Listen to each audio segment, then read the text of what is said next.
नमस्कार दोस्तों, easy way learning channel पर एक बार आपका पुनः स्वागत है। आज हम शिक्षा के दार्शनिक आधार से संबंधित एक मास्टर वीडियो लेकर उपस्थित हुए हैं, जिसमें हम शिक्षा के संबंधित समस्त महत्वपूर्ण पहलुओं, जो कि परीक्षा की दृष्टि से अति महत्वपूर्ण है, का एक ओवरव्यू लेकर चलेंगे। तो आइए दोस्तों, वीडियो की शुरुआत करते हैं। सबसे पहले देखते हैं शिक्षा का क्या अर्थ होता है। शिक्षा शब्द की उत्पत्ति संस्कृत के शिच धातु से हुई है, जिसका अर्थ है सीखना। भारतीय संदर्भ में शिक्षा का शाब्दिक अर्थ है शिक्षा के अनुरूप अथवा समान अर्थ वाला एक और शब्द है विद्या, जो संस्कृत के विद धातु से बना है, जिसका अर्थ है जानना या ज्ञान प्राप्त करना। संस्कृत भाषा के अनुसार शिक्षा का अर्थ है शिक्षा शब्द शिच धातु से निकला है, जिसका अर्थ है सीखना अथवा शिक्षा देना। अंग्रेजी भाषा के अनुसार विचार करें तो शिक्षा का अंग्रेजी शब्द एजुकेशन है। सर्वप्रथम लोगों ने एजुकेशन को लैटिन के मूल शब्द एजुकेटम से संबंधित किया। एजुकेटम शब्द दो मूल शब्दों ए तथा डिको के योग से बना है। ए का अर्थ है अंदर से तथा डुको का अर्थ है अग्रसर करना। अतः एजुकेटम शब्द अंदर से बाहर की ओर ले आना। व्याकरण की दृष्टि से शिक्षा या एजुकेशन शब्द एक संज्ञा है वर्ड, और हम इसकी मीनिंग देखते हैं। एजुकेशन वर्ड को अनेक शब्दों से संबोधित किया जाता है, जैसे एडुकेयर, एजुकेशन के लिए एडुकेयर शब्द का भी उपयोग करते हैं, जिसका अर्थ होता है टू नरिश, संवर्धन करना या पोषण करना, टू ब्रिंग अप, पालन पोषण करना। एडुसियर भी एजुकेशन के लिए यूज किया जाता है, जिसका अर्थ होता है to develop, to lead out, बाहर निकालना। और एजुटस भी होता है एजुकेशन, जिसका अर्थ होता है टू टीच, पढ़ाना, टू ट्रेन, प्रशिक्षित करना। एडियो का अर्थ होता है टू लीड आउट, अंदर से निकालना, to develop from within, अंदर का विकास करना, टू मूव फॉरवर्ड, आगे बढ़ाना।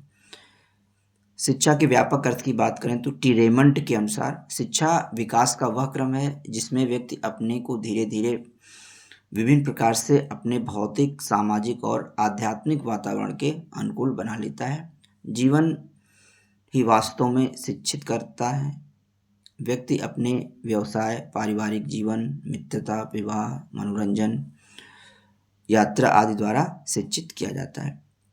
लॉर्ड महोदय कहते हैं कि बच्चा अपने माता पिता को और छात्र अपने शिक्षकों को शिक्षित करता है। प्रत्येक बात जो हम कहते हैं, सोचते हैं या करते हैं, हमें किसी प्रकार भी दूसरे व्यक्तियों द्वारा कही सोची या की गई बात से कम शिक्षित नहीं करती है। इस व्यापक अर्थ में जीवन शिक्षा है और शिक्षा जीवन है। प्रोफेसर डमविल के अनुसार शिक्षा के व्यापक अर्थ में वे सभी प्रभाव आते हैं जो व्यक्ति को जन्म से लेकर मृत्यु तक प्रभावित करते हैं। शिक्षा के संकुचित या सीमित अर्थ के अनुसार शिक्षा का अभिप्राय बालक को विद्यालय में दी जाने वाली शिक्षा से है। जेम मैकेंजी के अनुसार संकुचित अर्थ में शिक्षा का अभिप्राय हमारी शक्तियों के विकास और उन्नति के लिए चेतनापूर्वक किए गए किसी भी प्रयास से हो सकती है। शिक्षा की परिभाषाएं देखते हैं। शिक्षा से मेरा तात्पर्य उस शिक्षण से है जो बालक के सद्गुण की मूल प्रवृत्ति के लिए उपयुक्त आदतों के निर्माण द्वारा प्रदान किया जाता है। ये प्लेटो की परिभाषा है। स्वस्थ शरीर में स्वस्थ मस्तिष्क का सृजन ही शिक्षा है। ये अरस्तु की परिभाषा है। मानव की आंतरिक शक्तियों का स्वाभाविक, सामंजस्यपूर्ण एवं प्रगतिशील विकास ही शिक्षा है, पेस्टोलॉजी के अनुसार। शिक्षा एक ऐसी सुनियोजित प्रक्रिया है जिसमें एक व्यक्ति का विकास करने के लिए उस पर दूसरे व्यक्ति का मन, वाणी एवं कर्म के द्वारा प्रभाव पड़ता रहता है। यह परिभाषा एडम्स की है। शिक्षा से मेरा तात्पर्य व्यक्ति के ऊपर वातावरण के उस प्रभाव से है जो उसके व्यवहार, विचार एवं आवृत्ति की आदतों में अस्थायी परिवर्तन उत्पन्न कर देता है। यह परिभाषा टॉमसन की है। शिक्षा नैतिक चरित्र का उचित विकास है। यह परिभाषा हर्बर्ट महोदय का है। जॉन डीवी कहते हैं कि शिक्षा व्यक्ति की उन सभी आंतरिक शक्तियों का विकास है जो उसे वातावरण के नियंत्रण में समर्थ बनाएगी तथा उसकी सभी संभावनाओं की प्राप्ति कराएगी। यह परिभाषा जॉन डीवी की है। शिक्षा त्रिध्रुवीय प्रक्रिया है, यानी शिक्षा को त्रिध्रुवीय प्रक्रिया जॉन डीवी ने माना है। शिक्षा त्रिध्रुवीय प्रक्रिया है, जॉन एडम्स महोदय ने भी शिक्षा को त्रिध्रुवीय प्रक्रिया माना है, यानी जॉन डीवी और एडम्स ने शिक्षा को त्रिध्रुवीय प्रक्रिया माना है। शिक्षा से मेरा तात्पर्य उस प्रक्रिया से है जो बालक एवं मनुष्य के शरीर एवं आत्मा के सर्वोत्कृष्ट रूपों को प्रस्फुटित कर दे। यह परिभाषा महात्मा गांधी की है। सर्वोच्च शिक्षा वह है जो हमें केवल सूचनाएं नहीं देती वरन हमारे जीवन और संपूर्ण सृष्टि में तादात्म्य या सामंजस्य स्थापित करती है। यह परिभाषा रविन्द्रनाथ टैगोर की है। शिक्षा वह प्रक्रिया है जिसमें व्यक्ति प्रतिक्रिया के रूप में प्रकृति, समाज एवं विश्व के चरम स्वरूप से समंजन स्थापित करता है। यह शिक्षा संबंधी परिभाषा हार्ड महोदय की है। वार्ड महोदय कहते हैं कि शिक्षा का अर्थ प्राप्त ज्ञान का सार्वभौमिक वितरण है। शिक्षा सतत अंतःक्रिया है जो व्यक्तियों के मध्य एवं व्यक्तियों के तथा बाह्य जगत के मध्य चलती रहती है। शिक्षा की प्रकृति देखते हैं। शिक्षा आजीवन चलने वाली प्रक्रिया है। शिक्षा एक विकासात्मक प्रक्रिया है। शिक्षा एक संश्लिष्ट प्रक्रिया है। शिक्षा एक द्विमुखी प्रक्रिया है। शिक्षा एक त्रिमुखी प्रक्रिया है। शिक्षा एक सचेतन एवं प्रयोजनशील प्रक्रिया है। एडम्स ने ऐसा माना है। शिक्षा एक गतिशील प्रक्रिया है। शिक्षा एक परिवर्तन है। शिक्षा व्यक्ति को प्रशिक्षित करने की प्रक्रिया है। शिक्षा एक सामाजिक प्रक्रिया है। शिक्षा उद्देश्यपूर्ण प्रक्रिया है। शिक्षा मनोवैज्ञानिक प्रक्रिया है। शिक्षा सर्वोत्तम विकास की प्रक्रिया है। शिक्षा की प्रक्रिया वैज्ञानिक तथा कालात्मक है। शिक्षा व्यक्तिगत तथा सामाजिक समंजन की प्रक्रिया है। शिक्षा ज्ञानात्मक, क्रियात्मक अथवा कौशलात्मक, भावात्मक प्रक्रिया है। शिक्षा के क्षेत्र की चर्चा करें तो शिक्षा क्यों दी जाती है, शिक्षा लेने वाले कौन हैं, शिक्षा किसे देनी है, शिक्षा कहाँ देनी है, शिक्षा में किन तत्वों का समावेशन किया जाना है, शिक्षा कैसे दी जानी है, शिक्षा किस समय दी जाए, शिक्षा के कौन कौन से साधन हैं, शिक्षा के लिए कैसा वातावरण हो, शिक्षा के समय अनुशासन कैसा हो, शिक्षा प्रक्रिया कितनी सफल रहती है। ये सारे विचार जो है शिक्षा के क्षेत्र के अंतर्गत आ जाते हैं। शिक्षा के उद्देश्यों का वर्गीकरण करते हैं। सामान्य उद्देश्य, शिक्षा के सामान्य उद्देश्य होते हैं, विशिष्ट उद्देश्य होते हैं। सामान्य उद्देश्य की बात करें तो सार्वभौमिक उद्देश्य। शिक्षा के सार्वभौमिक उद्देश्य वे हैं जो सामान्य रूप से संपूर्ण मानव जाति पर लागू होते हैं, जैसे प्रेम, अहिंसा, मानव के व्यक्तित्व का विकास। दूसरा विशिष्ट उद्देश्य, विशिष्ट उद्देश्यों को निश्चित उद्देश्य भी कहते हैं। इसका क्षेत्र सीमित होता है। इसका निर्माण किसी विशेष कारण से होता है, जैसे एक पिछड़ा हुआ देश विज्ञान और तकनीकी विषयों के अध्ययन पर बल देता है। वैयक्तिक उद्देश्य, वैयक्तिक उद्देश्य व्यक्ति की आवश्यकताओं को पूर्ण करने के लिए सामग्री जुटाता है।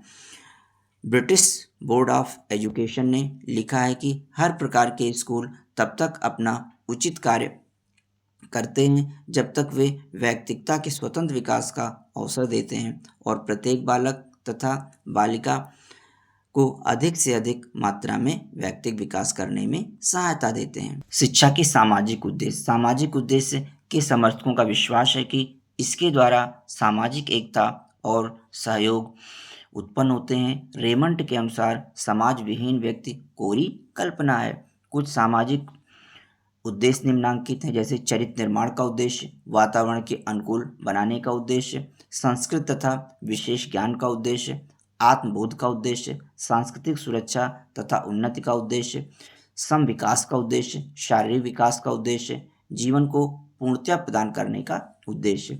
विशिष्ट उद्देश्य, ब्लूम के अनुसार शैक्षिक उद्देश्य ज्ञानात्मक पक्ष कॉग्निटिव डोमेन, भावात्मक पक्ष अफेक्टिव डोमेन और क्रियात्मक पक्ष साइकोमोटर डोमेन। ज्ञानात्मक पक्ष के अंतर्गत ज्ञान, नॉलेज, बोध, कंप्रहेंशन, प्रयोग, एप्लीकेशन, विश्लेषण, एनालिसिस, संश्लेषण, सिंथेसिस, मूल्यांकन, इवैल्यूएशन आ जाता है। भावात्मक पक्ष के अंतर्गत अफेक्टिव डोमेन में आग्रहण, रिसीविंग, प्रतिक्रिया, रिस्पॉन्डिंग, मूल्यांकन, निर्धारण, वैल्यूइंग, व्यवस्थापन, ऑर्गेनाइजिंग, किसी मूल्य के द्वारा चरित्रीकरण, करेक्टराइजेशन बाय अ वैल्यू। क्रियात्मक पक्ष के अंतर्गत साइकोमोटर डोमेन में प्रत्यक्षीकरण, परसेप्शन, मनोस्थित, साइकिक कंडीशंस और मूड, निर्देशित प्रतिक्रिया, गाइडेड रिस्पॉन्स, कार्यकौशल, मैनिपुलेशन स्किल, जटिल बाह्य प्रतिक्रिया, कॉम्प्लेक्स एक्सटर्नल रिस्पॉन्सेस जैसी चीज़ें आ जाती हैं। देश और काल के अनुसार शैक्षिक उद्देश्य। माध्यमिक शिक्षा आयोग, मुदालियार आयोग के अनुसार शिक्षा के उद्देश्य: शिक्षा व्यवस्था की आदतों, प्रवृत्तियों एवं चारित्रिक गुणों के विकास के लिए अपना योगदान देना चाहिए ताकि यहाँ के नागरिक योग्यतापूर्वक लोकतंत्रात्मक नागरिकता के उत्तरदायित्वों का निर्वहन करने की क्षमता प्राप्त कर सकें और उन ध्वंसात्मक प्रवृत्तियों का विरोध करें जो व्यापक राष्ट्रीय एवं धर्मनिरपेक्ष दृष्टिकोण के विकास में बाधक हो। अगर इस परिभाषा को हम जो है विश्लेषण करें तो शिक्षा के अनेक उद्देश्य आते हैं, जैसे कि लोकतंत्रात्मक नागरिकता का विकास करना, व्यवसायिक कुशलता का विकास करना, व्यक्तित्व का विकास करना, नेतृत्व का विकास करना। कोठारी आयोग 1966 ईस्वी के अनुसार शिक्षा के उद्देश्य इस प्रकार हैं: सामाजिक एवं राष्ट्रीय एकता का विकास करना, राष्ट्र का आधुनिकीकरण करना, प्रजातंत्र को सुदृढ़ बनाना, सामाजिक, नैतिक और आध्यात्मिक मूल्यों का विकास, उत्पादन में वृद्धि। शिक्षा के अभिकरण का वर्गीकरण। आइए अब हम शिक्षा के अभिकरण एजेंसीज ऑफ एजुकेशन को समझते हैं। अभी शिक्षा के अभिकरण क्रियाशीलता के आधार पर शिक्षा के अभिकरण देखते हैं। एक तो सक्रिय अभिकरण होता है, दूसरा निष्क्रिय अभिकरण होता है। सक्रिय अभिकरण जैसे विद्यालय, परिवार, समाज, राज्य, धर्म, ये शिक्षा के सक्रिय अभिकरण होते हैं जो कि बच्चे की शिक्षा में सक्रिय रूप से अपना योगदान देते हैं। शिक्षा के निष्क्रिय अभिकरण में समाचार पत्र, फिल्म, टीवी, रेडियो, प्रेस आदि आते हैं।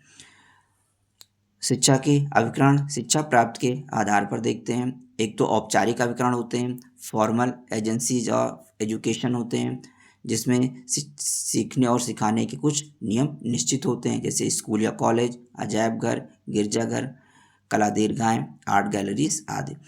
अनौपचारिक अभिकरण इनफॉर्मल एजेंसीज ऑफ एजुकेशन, इसके अंतर्गत परिवार, समाज, राज्य, घर, पड़ोस, सामाजिक मान्यताएं, सिनेमा, रेडियो, पत्र, जन समुदाय, समकक्ष समूह, जनसाधन आदि आते हैं, जिसमें सीखने या सिखाने के कोई निश्चित नियम या समय निश्चित नहीं होता है। ब्राउन महोदय के अनुसार वर्गीकरण: औपचारिक अभिकरण, व्यावसायिक साधन या अभिकरण, अनौपचारिक अभिकरण और व्यावसायिक साधन या अभिकरण। शिक्षा के अभिकरणों में जैसे कि औपचारिक साधन में स्कूल, कॉलेज आदि आते हैं, धार्मिक संस्थाएं आती हैं, पुस्तकालय, आर्ट गैलरीज आ जाते हैं। अनौपचारिक साधनों में परिवार, खेल समूह, समाज, राज्य आ जाता है।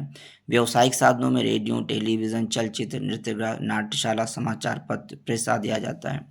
और अध्यावसायिक साधनों में खेल संघ, समाज कल्याण केंद्र, नाटकीय संघ, युवक कल्याण संघ, स्काउटिंग, प्रौढ़ शिक्षा, गर्ल गाइडिंग आदि संस्थाएं आ जाती हैं। शिक्षा के प्रकार का वर्गीकरण करें तो औपचारिक शिक्षा, अनौपचारिक शिक्षा और निरौपचारिक शिक्षा। शिक्षा के 3 मुख्य प्रकार होते हैं। औपचारिक शिक्षा वह शिक्षा है जो विद्यालय या स्कूल से प्राप्त की जाती है। इसमें एक निर्धारित पाठ्यक्रम होता है। इसमें लक्ष्यों की प्राप्ति के लिए उचित साधनों का प्रयोग होता है।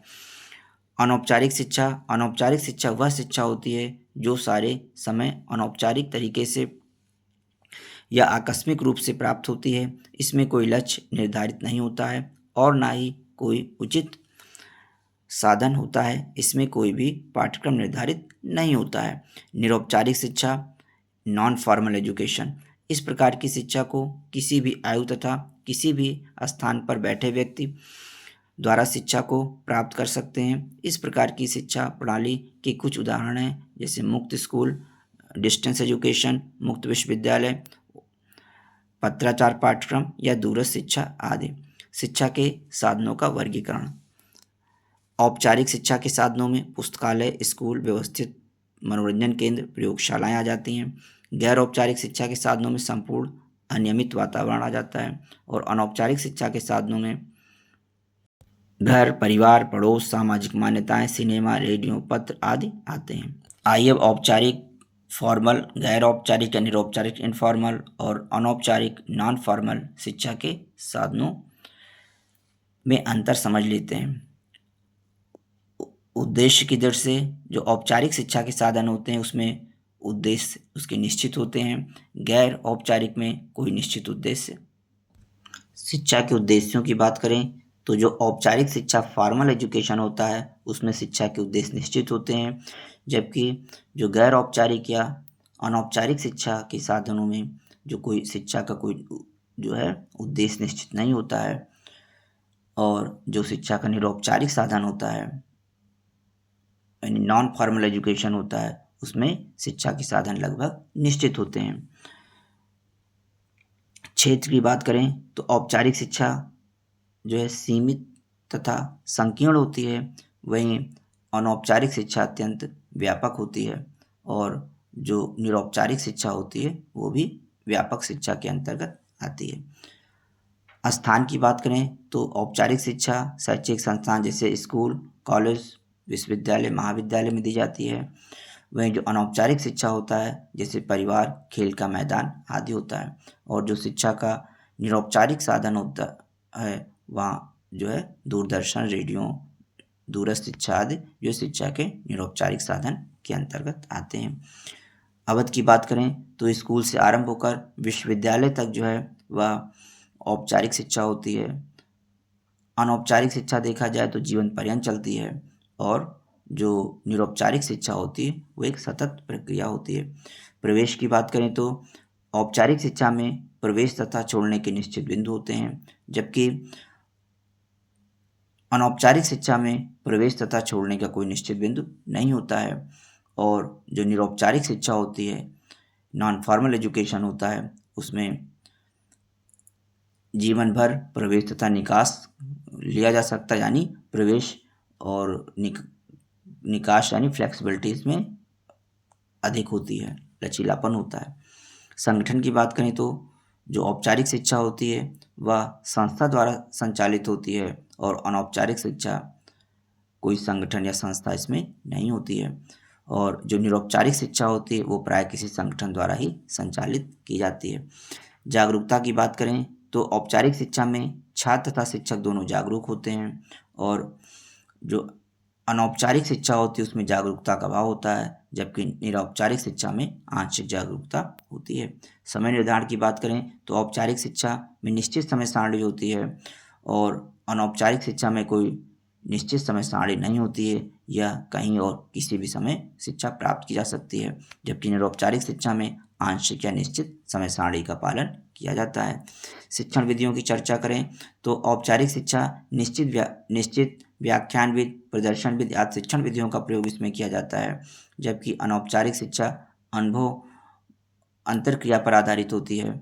और निरौपचारिक शिक्षा मुख्यतः छात्र केंद्रित विधियां, पत्राचार विधि का उपयोग किया जाता है। अध्यापक की बात करें तो जो औपचारिक शिक्षा होती है उसमें प्रशिक्षित और पूर्णकालिक अध्यापक होते हैं, जबकि अनौपचारिक शिक्षा में कोई भी व्यक्ति शिक्षक हो सकता है। निरौपचारिक शिक्षा में प्रायः अंशकालिक या पत्राचार के माध्यम से शिक्षा दी जाती है।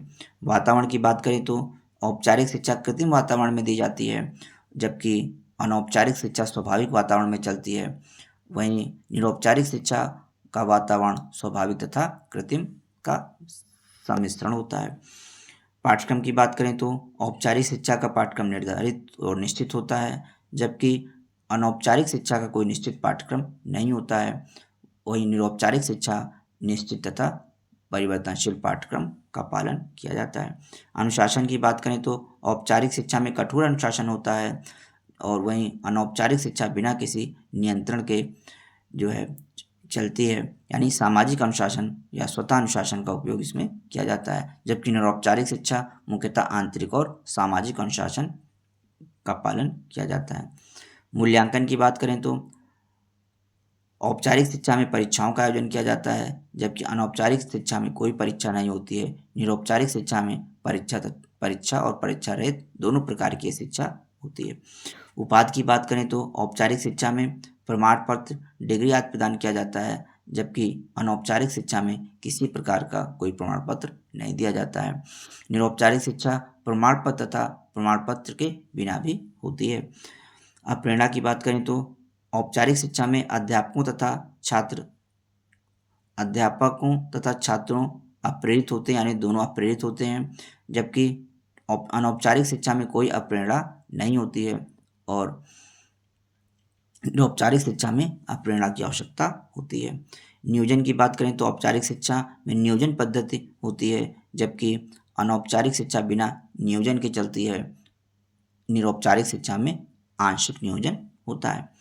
आयु सीमा की बात करें तो औपचारिक शिक्षा की आयु सीमा लगभग निश्चित होती है, वहीं अनौपचारिक शिक्षा की आयु सीमा अनिश्चित होती है। निरौपचारिक शिक्षा की आयु सीमा आंशिक रूप से निश्चित होती है। स्तर की मान्यता की बात करें तो औपचारिक शिक्षा अधिक मान्यता होती है और वहीं अनौपचारिक शिक्षा की मान्यता का कोई प्रश्न नहीं होता है। जो निरौपचारिक शिक्षा होती है प्राय अपेक्षाकृत कम मान्यता रखती है। शिक्षा के कार्य पथ प्रदर्शक के रूप में शिक्षा से सर्वांगीण विकास करना, सामंजस्य के लिए शिक्षा, शिक्षा भावी जीवन के लिए तैयारी, शिक्षा से आदर्श नागरिक बनाए जाते हैं, चरित्र का विकास शिक्षा के द्वारा होता है, शिक्षा से आत्मविश्वास बढ़ता है, शिक्षा से नेतृत्व के गुणों का विकास होता है, शिक्षा से आत्मनिर्भरता लाना, सभ्यता के बचाव के लिए शिक्षा, सामाजिक विकास के लिए शिक्षा, राष्ट्रीय एकता के लिए शिक्षा, अंतर्राष्ट्रीय समझ के लिए शिक्षा।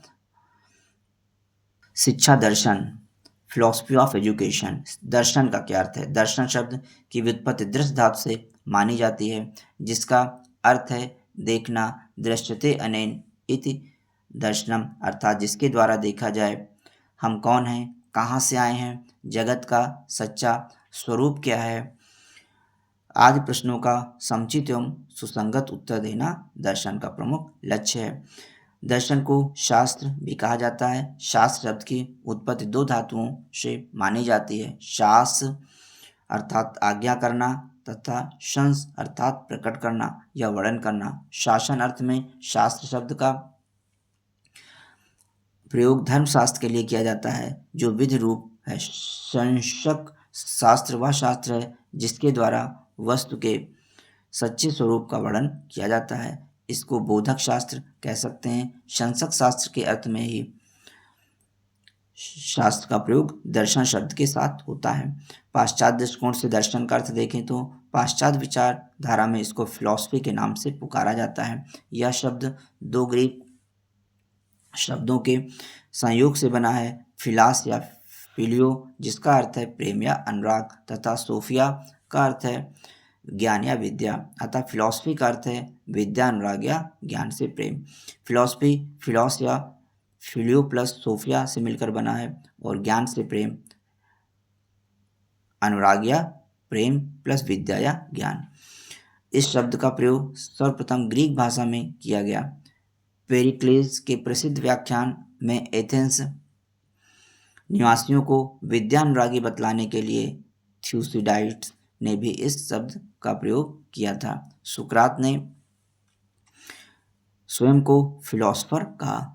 शिक्षा दर्शन का अर्थ दर्शन और शिक्षा का आपस में घनिष्ठ संबंध है। इन दोनों विषयों के मेल से शिक्षा दर्शन नामक एक नए विषय का विकास हुआ। दर्शन मानव जीवन का लक्ष्य निर्धारित करता है और हम इस लक्ष्य की प्राप्ति शिक्षा के द्वारा करते हैं, परंतु दार्शनिक यह निश्चित करते हैं कि लक्ष्यों की प्राप्ति के हेतु शिक्षा का क्या स्वरूप होना चाहिए। दर्शन में सब कुछ समाहित है। इसकी पहुंच वैश्विक है क्योंकि दार्शनिक जीवन और प्रकृति के प्रत्येक पक्ष का अध्ययन करता है। शिक्षा दर्शन की प्रकृति। शैक्षिक दर्शन प्रकृति के अनुसार विचार करने वाला है क्योंकि यह वास्तविक एवं संपूर्ण संसार की विस्तृत समझ देता है। गुणात्मक अर्थों में शैक्षिक दर्शन गुणों एवं सिद्धांतों को निर्धारित करता है जो लक्ष्यों, विविधों एवं पाठ्यक्रम का निर्माण करने में सहायता करते हैं। चूँकि शैक्षिक दर्शन शिक्षा के प्रत्येक पहलू पर एक पैनी नजर डालता है, अतः यह प्रकृति से आलोचनात्मक है। दर्शन और शिक्षा में सहसंबंध। दर्शन और शिक्षा सहसंबंधित और परस्पर निर्भर हैं। दोनों एक दूसरे के माध्यम हैं, अतः वे प्रक्रिया भी हैं और फल भी हैं। दर्शन वह आधार है जिसमें से शिक्षा के उद्देश्यों की उत्पत्ति होती है। शिक्षा और दर्शन के सहसंबंधों को अब हम समझते हैं। रॉस के अनुसार दर्शन तथा शिक्षा एक ही सिक्के के दो पहलू हैं जो एक ही वस्तु के विभिन्न दृष्टिकोणों को प्रस्तुत करते हैं और वे एक दूसरे में अंतर्निहित हैं।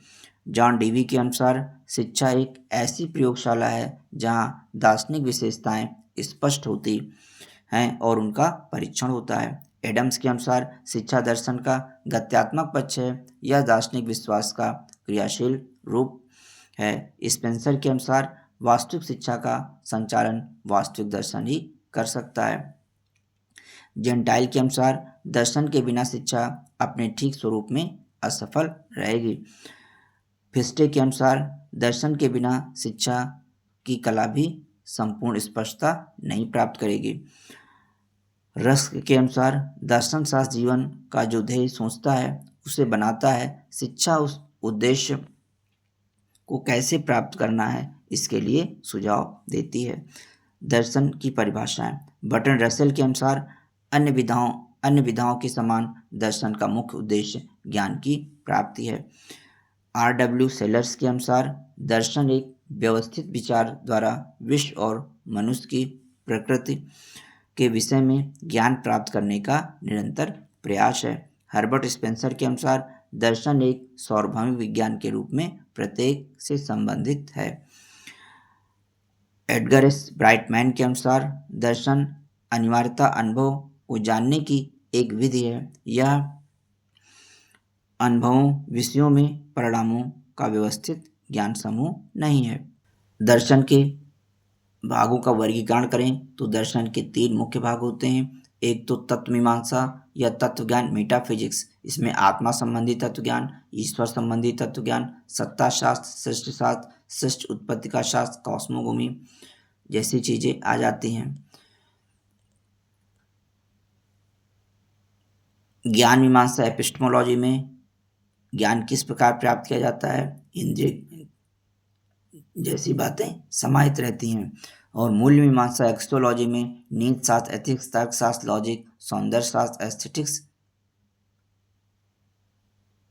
होती हैं। प्रमुख दर्शन आदर्शवाद, प्रकृतिवाद, प्रयोजनवाद, यथार्थवाद, मानवतावाद, चुनाववाद, अस्तित्ववाद। आइए अब प्रमुख दर्शनों की चर्चा करते हैं। आदर्शवाद, आइडियलिज्म। आदर्शवाद या प्रत्ययवाद का सिद्धांत है कि मानव में देवता का निवास है। इस सिद्धांत के आधार पर प्रत्ययवाद ने सार्वभौमिक शिक्षा का प्रतिपादन किया और उसका प्रमुख उद्देश्य व्यक्तित्व का उन्नयन या आत्मानुभूति निर्धारित करना है। आदर्शवाद शब्द की व्युत्पत्ति देखें तो आइडियलिज्म शब्द की उत्पत्ति प्लेटो के आध्यात्मिक सिद्धांत से हुई है। अंतिम वास्तविकता विचारों या विचारवाद में है। आइडियलिज्म में आइडियलिज्म में एल अक्षर को केवल उच्चारण की आसानी के लिए जोड़ दिया गया है। आइडियलिज्म विचारवाद या प्रत्ययवाद ही आदर्शवाद है। आदर्शवाद शब्द का अर्थ आदर्शवाद वह दर्शन है जो मन की प्रकृति को वास्तविक मानता है। आदर्शवादियों का विश्वास है कि जो बात सत्य है या वास्तविक है वह अवश्य आध्यात्मिक या मानसिक है। भौतिक संसार मन की अभिव्यक्ति का साकार रूप है, अतः आदर्शवादियों को मनवादी या अध्यात्मवादी कहना अधिक ठीक है। किलपैट्रिक के अनुसार आदर्शवाद भौतिकवाद के समान है। जिस प्रकार भौतिकवाद संसार का आधार पदार्थ में देखता है, दूसरे शब्दों में भौतिकवाद पदार्थ को मनस से पहले की वस्तु मानता है और आदर्शवाद मनस को पदार्थ से पहले की। हार्न के अनुसार आदर्शवाद का सार है कि ब्रह्मांड बुद्धि एवं इच्छा की अभिव्यक्ति है। विश्व के अस्थायी तत्व की प्रकृति मानसिक है और भौतिकता की बुद्धि द्वारा व्याख्या की जाती है। हेंडरसन के अनुसार आदर्शवाद मनुष्य के आध्यात्मिक पक्ष पर बल देता है। इसका कारण है कि आध्यात्मिक मूल्य मनुष्य और जीवन के सबसे महत्वपूर्ण पहलू हैं। आदर्शवादियों का विश्वास है कि मनुष्य अपने सीमित मनस को असीमित मनस से प्राप्त करता है। वे मानते हैं कि व्यक्ति और संसार दोनों बुद्धि की अभिव्यक्तियां हैं। वे कहते हैं कि भौतिक संसार की व्याख्या मनस से ही की जा सकती है। रोजन के अनुसार आदर्शवादियों का विश्वास है कि ब्रह्मांड की अपनी बुद्धि एवं इच्छा है और सब भौतिक वस्तुओं को उनके पीछे विद्यमान मनस द्वारा स्पष्ट किया जा सकता है।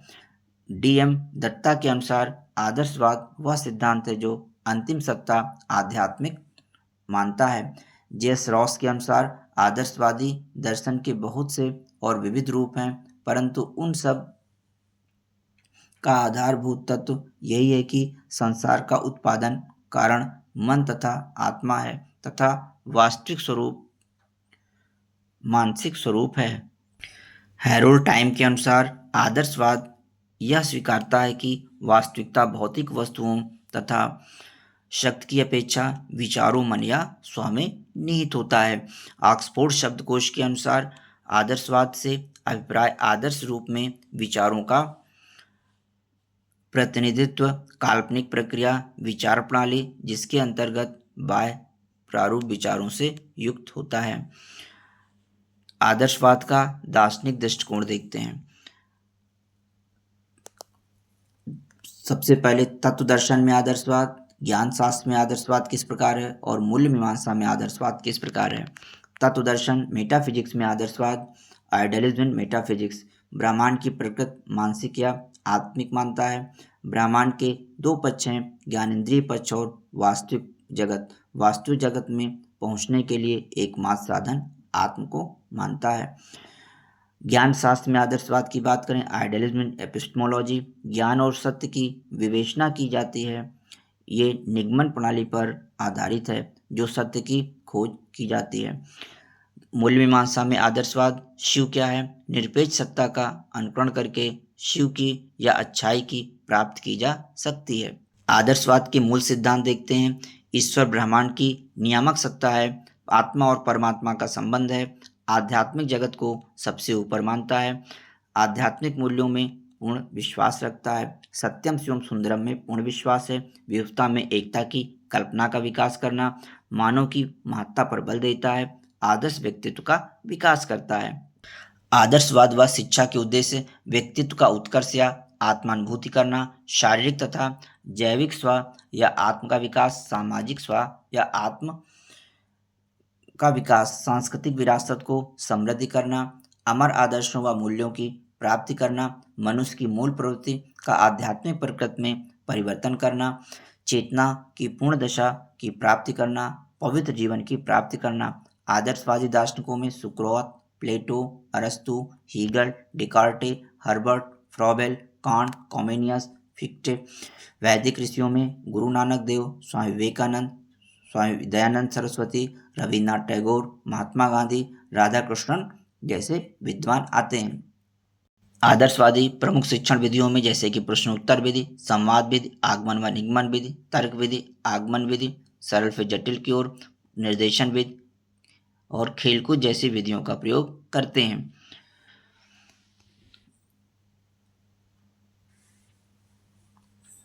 आदर्शवाद और पाठ्यक्रम, इसमें जीवन के सर्वोच्च आदर्श होने चाहिए, इसमें सभ्यता एवं संस्कृत का प्रतिबिंब होना चाहिए, इसमें मानव जाति के अनुभवों को व्यक्त करना चाहिए, मनुष्य के अनुभवों में उसके भौतिक और सामाजिक वातावरणों के अनुभव आते हैं।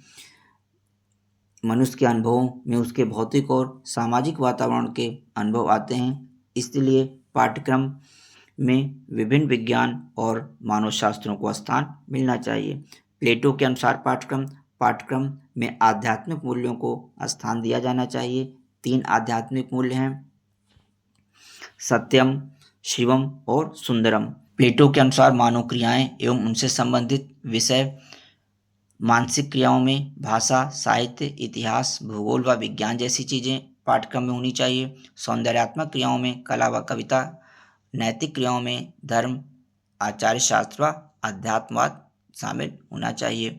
प्लेटो ने सैनिक शिक्षा भी देने की वकालत की। नन के अनुसार मानव की क्रियाएं व उनसे संबंधित विषय, शारीरिक, सामाजिक, नैतिक व धार्मिक क्रियाएं, जिसमें शारीरिक व्यायाम, सामाजिक शिक्षा, नीति शास्त्र व धर्म शामिल है। साहित्यिक, सौंदर्यात्मक व सामान्य क्रियाओं में साहित्य, कला, संगीत, दस्तकारी, विज्ञान, गणित, इतिहास व भूगोल जैसे विषय शामिल हैं।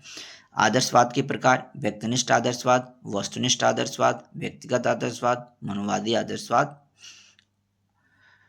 आदर्शवाद व शिक्षण विधियाँ। बटलर के अनुसार आदर्शवादी अपने को किसी एक विधि का भक्त न मानकर विधियों का निर्माण और निश्चय करने वाला मानते हैं। ये प्रश्न विधि, संवाद विधि, आगमन और निगमन विधि, तर्क विधि, निर्देशन विधि आदि का प्रयोग करते हैं।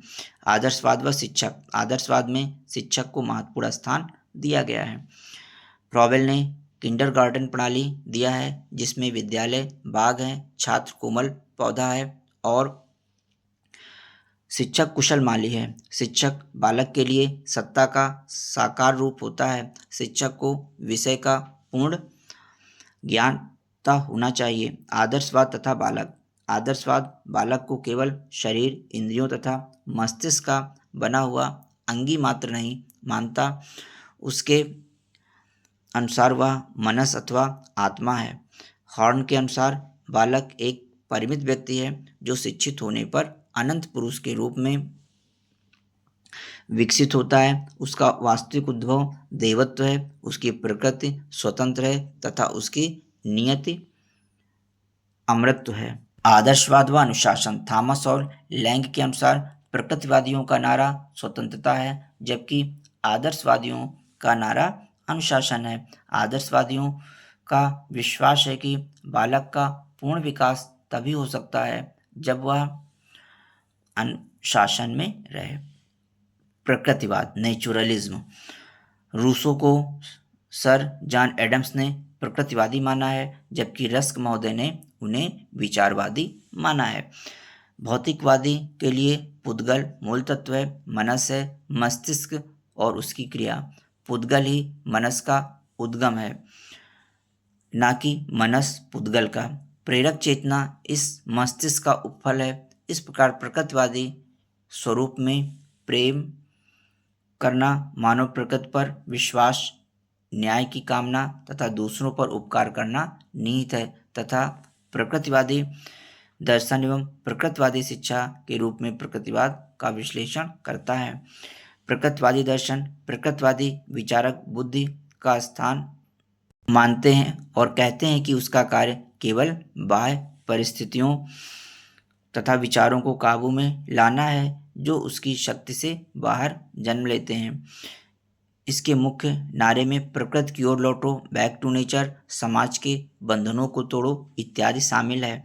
प्रकृतिवाद का अर्थ प्रथम अर्थ की दृष्टि से निहित गुण और विशेषकर वे गुण जो जीवन के विकास और क्रमशः उन्नति की ओर सहायक हों। द्वितीय अर्थ बनावट के ठीक विपरीत और प्रकृति सबका निर्माण करती है। तृतीय अर्थ समस्त विश्व तथा उसकी क्रिया और इस अर्थ में मनुष्य जो कुछ भी करता है वह प्राकृतिक है।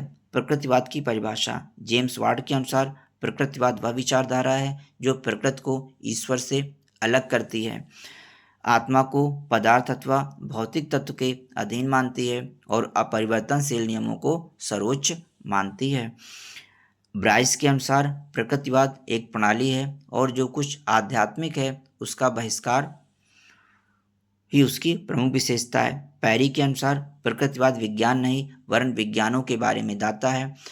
अधिक स्पष्ट रूप से ये इस बात का दाता है कि वैज्ञानिक ज्ञान अंतिम है, जिससे विज्ञान से बाहर दार्शनिक ज्ञान का कोई स्थान नहीं है। थॉमस एवं लैंग के अनुसार प्रकृतिवाद आदर्शवाद के प्रतिकूल पदार्थ के अधीन मस्तिष्क को मानता है और यह विश्वास करता है कि अंतिम पदार्थ भौतिक है, आध्यात्मिक नहीं है।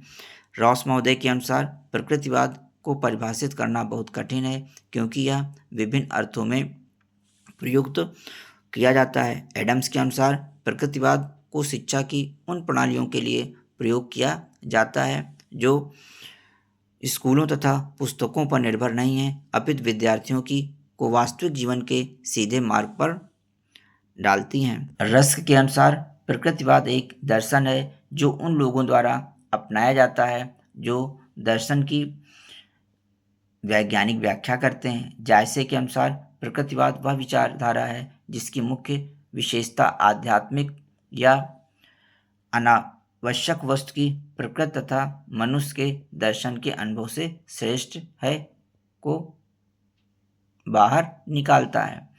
प्रकृतिवाद के अनेक रूप हैं, जैसे पदार्थ विज्ञान का प्रकृतिवाद, यंत्रवादी प्रकृतिवाद, जीवन विज्ञान का प्रकृतिवाद। पदार्थ विज्ञान का प्रकृतिवाद, इसमें पदार्थ जगत के तथ्यों की भांति इसमें मनुष्य की भी विवेचना होती है। इसमें मनुष्य की चेतना, अंतः प्रकृति, आत्मा, उनकी असीम से मिल जाने की इच्छा इत्यादि गौड़ हो जाती है। यंत्रवादी प्रकृतिवाद पशु की स्थिति, यंत्र की स्थिति तथा मनुष्य की स्थिति तीनों में अंतर है। मनुष्य वास्तव में ही यंत्र तथा पशु से उपयुक्त कारणों से भिन्न है। मनुष्य वातावरण के संपर्क में आने के बाद मानव यंत्र सुचारू रूप से कार्य करता है। जीव विज्ञान का प्रकृतिवाद, इसमें विकास के सिद्धांतों पर विश्वास किया जाता है। इस मत के कर्णधार हैं डार्विन, लैमार्क तथा हर्बर्ट स्पेंसर आदि। इसके अनुसार मानव विकास प्रकृति में परिवर्तन के कारण होता है। प्रकृतिवाद की विशेषताएं: वास्तविक सत्ता भौतिक है, भौतिक अवयव है, पदार्थ अथवा भौतिक जगत ही सब कुछ है। प्रकृतिवाद में आत्मा, धर्म और ईश्वर का कोई स्थान नहीं है। प्रकृति के नियम नहीं बदलते। प्रकृतिवाद आध्यात्मिकता को स्थान नहीं देता है। प्रकृतिवाद ज्ञान इंद्रियों को ज्ञान का मुख्य द्वार यानी प्रकृतिवाद ज्ञान इंद्रियों को ज्ञान प्राप्त करने का मुख्य द्वार मानता है। प्रकृतिवाद तथा शिक्षा के उद्देश्य: यंत्रवादी प्रकृतिवादियों के अनुसार शिक्षा के उद्देश्य मानव में उचित व उपयोगी सहज क्रियाओं को उत्पन्न करना, मानव यंत्र को कुशल बनाना, मूल प्रवृत्तियों का मार्गांतरीकरण करना। जैविक प्रकृतिवादियों के अनुसार शिक्षा के उद्देश्य जीवन संघर्ष के लिए शक्ति व योग्यता का विकास करना, मनुष्य को प्रकृति जीवन जीने के योग्य बनाना, मनुष्य में पर्यावरण के साथ अनुकूलन की क्षमता का विकास करना, वर्तमान सुख की प्राप्ति। आधुनिक प्रकृतिवादियों के अनुसार शिक्षा के उद्देश्य पूर्ण जीवन की तैयारी, जातीय गुणों का विकास करना, व्यक्ति का व्यक्तिक विकास करना।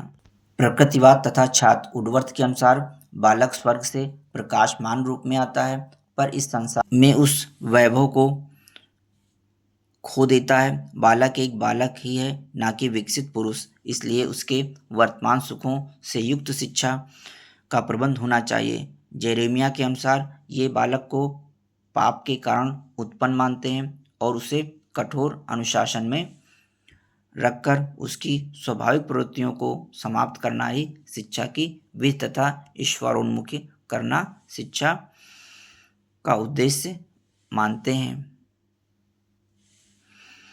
प्रकृतिवाद तथा पाठ्यक्रम: प्रकृतिवादी हर्बर्ट स्पेंसर ने पाठ्यक्रम का वर्णन मनुष्य की स्वाभाविक क्रियाओं के अनुरूप ही किया है। शिक्षा अवस्था के अनुरूप ही मिलनी चाहिए। ज्ञान के लिए ज्ञान तथा मस्तिष्क को शिक्षित करने के लिए विषय इत्यादि बातें व्यर्थ हैं। इसके अनुसार पाठ्यक्रम निम्नलिखित है। आत्मरक्षा संबंधी, इसमें वे विषय जो सीधे आत्मरक्षा में सहयोग देते हैं जैसे शरीर विज्ञान, स्वास्थ्य विज्ञान आदि को स्थान दिया गया है। जीविकोपार्जन संबंधी वे विषय जो परोक्ष रूप से आवश्यकताओं की पूर्ति करने में सहायक हैं जैसे रसायन शास्त्र, भौतिक विज्ञान, गणित, जीवशास्त्र, वनस्पति शास्त्र आदि। संतति रक्षा संबंधी वह विषय जो संतति के पालन यानी संतान के पालन पोषण में सहयोग देते हैं जैसे गृहशास्त्र, मनोविज्ञान, शरीर विज्ञान आदि। सामाजिक एवं राजनैतिक कार्य जैसे इतिहास, अर्थशास्त्र, राजनीति शास्त्र आदि विषय शामिल किए जाते हैं। खाली समय का सदुपयोग करने संबंधी वे विषय जो खाली समय के सदुपयोग में सहायक होते हैं, जैसे संगीत, मूर्तिकला, चित्रकला, भाषा, साहित्य आदि विषय। रूसो के अनुसार पाठ्यक्रम शैशवावस्था इन्फेंसी 0 से 5 वर्ष, इस समय बालक के खेल कूद एवं अन्य शारीरिक क्रियाओं पर बल दिया जाना चाहिए, जिससे बच्चे का शारीरिक विकास हो सके। बाल्यावस्था चाइल्डहुड 5 से 12 वर्ष, इस समय बालक के ज्ञानेंद्रियों के विकास पर बल दिया जाना चाहिए, जैसे देखना, सुनना, सूंघना, छूना, खेलना, तैरना, घुड़सवारी, दौड़ना,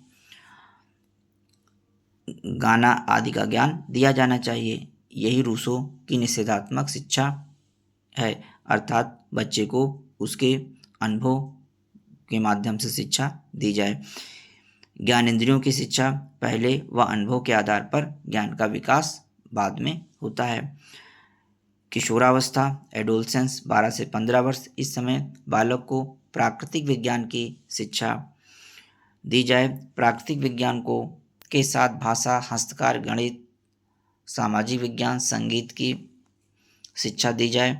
इस अवस्था में पाठ्यक्रम में एक पुस्तक सम्मिलित की जाए जिसका नाम है रूसो ने रॉबिन्सन क्रूसो को बताया है।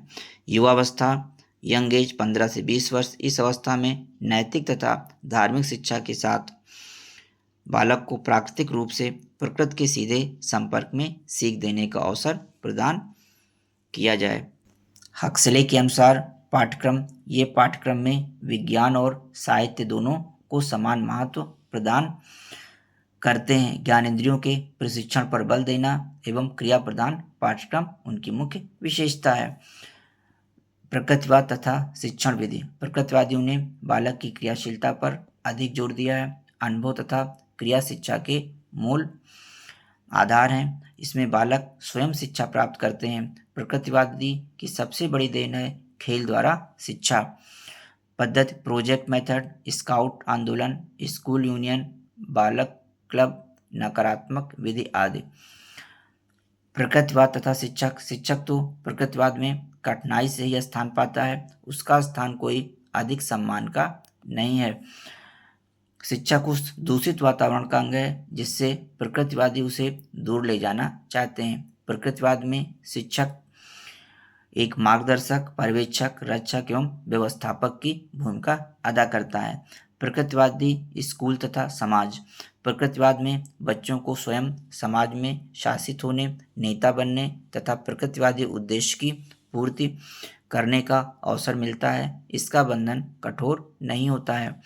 प्रकृतिवाद तथा अनुशासन। इसमें अनुशासन को कोई महत्व नहीं दिया जाता है। स्वाभाविक परिणामों द्वारा अनुशासन का हर्बर्ट स्पेंसर ने प्रतिपादन किया था। शिक्षा में प्रकृतिवाद की देन। बाल केंद्रित शिक्षा प्रकृतिवाद की देन है। प्रकृतिवाद ने शब्दों की अपेक्षा अनुभवों पर बल दिया है। शिक्षा में खेल की प्रमुखता इस विचारधारा की देन है। प्रकृति की ओर लौटो, बैक टू नेचर, इस विचारधारा का प्रमुख नारा है। इसमें पुस्तकीय ज्ञान को हटाकर अनुभव तथा ज्ञान को महत्वपूर्ण स्थान दिया गया है। प्रयोजनवाद प्रैग्मेटिज्म। प्रैग्मेटिज्म शब्द ग्रीक शब्द प्रैग्मेटिकोस से आया है। ग्रीक प्रेग्मा का अर्थ है किया हुआ कार्य। दर्शन के रूप में इस बात को लाने का श्रेय चार्ल्स सैंडर्स पियर्स को जाता है। विलियम जेम्स ने इस वाद का अर्थ लगाया था कि मनुष्य का लक्ष्य कर्म है। विलियम जेम्स, जॉन डीवी तथा किलपैट्रिक महोदय इसके मुख्य प्रवर्तक हैं। प्रैग्मेटिक का अर्थ है प्रैक्टिकल, इसलिए इसका हिंदी रूपांतरण व्यवहारिक होगा। प्रैग्मेटिज्म का अर्थ प्रयोजनवाद है। वाद की एक और शाखा भी है फलकवाद, अर्थात वह विचारधारा जो विचारों को उनके फल से अर्थ लगाने की चेष्टा करती है। प्रयोजनवाद की परिभाषाएं देखते हैं। प्रयोजनवाद मस्तिष्क का स्वभाव और दृष्टिकोण है। यह सत्य और विचारों की प्रकृति का भी सिद्धांत है। अंतिम रूप से यह वास्तविकता का भी सिद्धांत है। विलियम जेम्स के अनुसार प्रयोजनवाद निश्चित रूप से एक मानवतावादी दर्शन है जो यह मानता है कि मनुष्य क्रिया में भाग लेकर अपने मूल्यों का निर्माण करता है और यह मानता है कि एक वास्तविकता सदैव निर्माण की अवस्था में रहती है। रॉस महोदय के अनुसार प्रयोजनवाद हमें अर्थ का सिद्धांत, सत्य का सिद्धांत, ज्ञान का सिद्धांत तथा वास्तविकता का सिद्धांत देता है। प्रयोजनवाद के मूल सिद्धांत: पहला, यह वाद किसी भी शाश्वत मूल्य तथा शाश्वत सत्य में विश्वास नहीं रखता है। यदि उसका विश्वास किसी भी शाश्वत मूल्य में है तो वह है शिव अथवा कल्याण। परिवर्तनशील जगत की प्रत्येक वस्तु परिवर्तनशील है, यहाँ तक कि यथार्थ भी परिवर्तनशील है, सत्य भी परिवर्तनशील है। प्रयोजनवादी मानवतावादी हैं। उनका विश्वास है कि विज्ञान को सामाजिक इकाई के लिए तथा मनुष्यों की समस्याओं को सुलझाने के लिए कार्य करना चाहिए। प्रयोजनवाद तथा शिक्षा: प्रयोजनवाद के 3 रूप हैं। मानवीय प्रयोजनवाद: प्रत्येक कर्म मनुष्य मात्र के लाभ के लिए होता है। प्रयोगात्मक प्रयोजनवाद: जीवन शास्त्री प्रयोजनवाद। डीवी महोदय तो विश्व की प्रगति का कारण ही प्रयोग द्वारा सिद्ध सत्य पर आधारित बताते हैं। बालक के स्थान को प्रकृतिवाद के अनुरूप ही यह वाद भी महत्व देता है। शिक्षा के लिए इस सिद्धांत के विपरीत शिक्षा बालक के लिए में प्रयोजनवाद का विश्वास है। प्रयोजनवाद तथा शिक्षा के उद्देश्य: प्रयोजनवाद की शिक्षा का उद्देश्य न केवल व्यक्ति के जीवन की सफलता है वरन सामाजिक जीवन की सफलता है। इसलिए सभ्यता, व्यावसायिक तथा उदार शिक्षा के मूल्य सभी उसमें आवश्यक हैं। इसका उद्देश्य अधिक शिक्षा, व्यक्ति का सामंजस्यपूर्ण विकास, मानव कल्याण के लिए शिक्षा, लचीले मस्तिष्क का विकास, मूल निर्माण तथा सामाजिक कुशलता आदि हैं। प्रयोजनवाद तथा शिक्षक एक सलाहकार तथा पथ प्रदर्शक के रूप में होते हैं, क्योंकि निश्चय स्वयं बालक के हाथ में होता है। शिक्षक बालकों पर अपना विचार थोपता नहीं, शिक्षक तो बस उनकी मांगों को पूरा करता है, उनका पथ प्रदर्शक करता है। प्रयोजनवाद तथा छात्र को प्राणी विज्ञान के अनुरूप एक शरीर तथा बुद्धि वाला प्राणी माना जाता है। छात्र केवल शिक्षा में सुनने का ही कार्य नहीं करता वरन वह शिक्षा में सक्रिय भाग लेता है। इसलिए प्रयोजनवादियों ने बाल केंद्रित शिक्षा पर अधिक बल दिया है। प्रयोजनवाद तथा पाठ्यक्रम निर्धारित करते समय प्रयोजनवादियों ने निम्नलिखित नियमों को अपनाने का सुझाव दिया है। उपयोगिता का सिद्धांत, प्रिंसिपल्स ऑफ यूटिलिटी। प्राकृतिक रुचियों का सिद्धांत, प्रिंसिपल्स ऑफ नेचुरल इंटरेस्ट। अनुभव का सिद्धांत, प्रिंसिपल ऑफ एक्सपीरियंस। एकीकरण का सिद्धांत, प्रिंसिपल ऑफ इंटीग्रेशन। डीवी का कथन है कि पाठ्य वस्तु एक तैयार तथा निश्चित वस्तु है, ऐसा छोड़ दो। छात्र का अनुभव कोई निश्चित है, ऐसा भी मत सोचो, वरन सोचो कि छात्र के अनुभव गतिशील, मुख्यतः वृद्धियुक्त और विकासमय हैं। जॉन डीवी द्वारा सुझाया गया पाठ्यक्रम स्कूली पाठ्यक्रम: खेलने की अवधि 4 से 5 वर्ष, जिसमें पढ़ना, लिखना, अंकगणित। नैसर्गिक ध्यान की अवधि 8 से 12 वर्ष, जिसमें सामाजिक अध्ययन, प्रायोगिक विज्ञान। सोचने विचारने ध्यान की अवधि 12 वर्ष से ऊपर, जिसमें कृषि, उत्पादन, उपभोग, यातायात, विनिमय एवं वितरण जैसे विषय।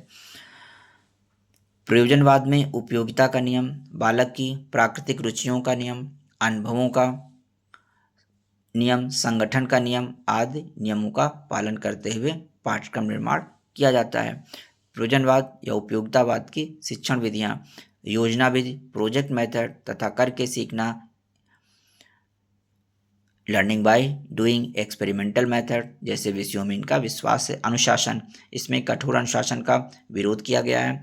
यह ऐसे सामाजिक अनुशासन की सिफारिश करता है जो बच्चे की रुचियों, कार्यक्षमताओं तथा उत्तरदायित्व की भावना पर आधारित है। प्रयोजनवाद का आधुनिक शिक्षा पर प्रभाव: आइए देखते हैं कि प्रयोजनवाद का आधुनिक शिक्षा पर क्या प्रभाव पड़ा। शिक्षा व्यापक रूप से विकास, वृद्धि या व्यवहार परिवर्तन का रूप लेती है। शिक्षा जीवन केंद्रित है और प्रगतिशील समाज में भी प्रगति का परिचायक है। जनतांत्रिक समाज के लिए जनतंत्रीय शिक्षा की आवश्यकता है। परंपरागत, रूढ़िगत तथा कठोर विधियों व विचारों को शिक्षा में लाकर एक लचकदार समाज में एक लचकदार शिक्षा की आवश्यकता है। अब देखते हैं यथार्थवाद, रियलिज्म। अगला शिक्षा दर्शन है यथार्थवाद। 16वीं शताब्दी के अंत में यथार्थवादी विचारधारा का सूत्रपात हुआ, जो 17वीं शताब्दी पर पहुँचते पहुँचते एकदम स्पष्ट हो उठा। यथार्थवाद की उत्पत्ति के दो प्रमुख कारण थे। पहला, प्राचीन एवं मध्यकालीन आदर्शवादी विचारधारा 16वीं शताब्दी तक इतनी आडंबरपूर्ण तथा खोखली हो गई कि उसके आदर्श वर्तमान जीवन के लिए महत्वहीन हो चुके थे। आदर्शवाद के मूल्यों के द्वारा मनुष्य देवतुल्य तो बन सकता था, पर अपने आदर्शों के द्वारा आवश्यकताओं की पूर्ति नहीं कर सकता था। इस असफलता के परिणामस्वरूप यथार्थवादी विचारों का सूत्रपात हुआ। द्वितीय, विज्ञान का विकास यथार्थवाद के जन्म का दूसरा महत्वपूर्ण कारण था। भौतिक दर्शन तथा वैज्ञानिक प्रवृत्ति ने यथार्थवाद को जन्म दिया। यथार्थवाद की उत्पत्ति। यथार्थवाद अंग्रेजी भाषा के रियलिज्म का हिंदी रूपांतर है। रियल शब्द की उत्पत्ति ग्रीक भाषा के रेस शब्द से मानी जाती है, जिसका अर्थ है वस्तु। अतः रियलिज्म का अर्थ वस्तु संबंधी विचारधारा है। यथार्थवाद वस्तु के अस्तित्व संबंधी विचारों के प्रति एक दृष्टिकोण है, जो प्रत्यक्ष जगत को सत्य मानता है।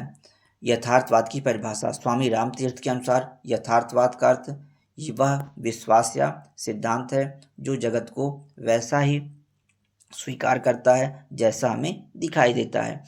कॉर्टन गुड के अनुसार यथार्थवाद वह सिद्धांत है जिसके अनुसार वस्तु जगत वास्तविकता अर्थात भौतिक जगत चेतन मन से स्वतंत्र रूप में अस्तित्व रखता है। उसकी प्रकृति तथा उसके गुण उसके ज्ञान से ही मालूम होते हैं। जेस रॉस के अनुसार यथार्थवाद इस बात पर बल देता है कि जिन वस्तुओं का हम प्रत्यक्ष में अनुभव करते हैं उसके पीछे तथा उनसे संबंधित वस्तुओं का वास्तविक ज्ञान है। बटलर के अनुसार यथार्थवाद इस संसार को उसी रूप में स्वीकार करता है जिस रूप में वह हमें दिखाई देता है। यथार्थवाद का दार्शनिक दृष्टिकोण। तत्व दर्शन में यथार्थवादी यह मानते हैं कि ब्रह्मांड गतिशील पदार्थ का बना हुआ है। जिस भौतिक जगत में हम निवास करते हैं वह वास्तविकता का निर्माण करता है। ज्ञान शास्त्र में यथार्थवादियों का विचार है कि वास्तविकता जगत का अस्तित्व है। हम वास्तविक वस्तु को जानते हैं क्योंकि इसका अस्तित्व है। मूल मीमांसा में यथार्थवादी प्राकृतिक नियमों में विश्वास करते हैं। उनका कहना है कि मनुष्य इन नियमों का पालन करके सद्जीवन व्यतीत कर सकता है। वे प्रकृति के व्यवस्थित व्यवहार में सौंदर्य की खोज करते हैं। यथार्थवाद के रूप। सरल यथार्थवाद मानव अपने समक्ष उपस्थित वस्तुओं में विश्वास रखता है।